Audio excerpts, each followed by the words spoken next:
এত লম্বা কবরের জিন্দেগি কেমনে পার হবেন বলেন তো?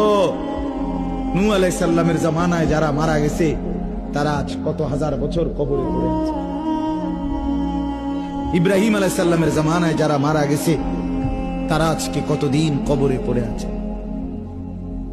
হ্যাঁ, আবু জেহেল আজকে কত বছর কবরে পড়ে আছে? 1450 বছর, আরো বেশি, 1450 বছর ধরে পড়ে আছে কবরে।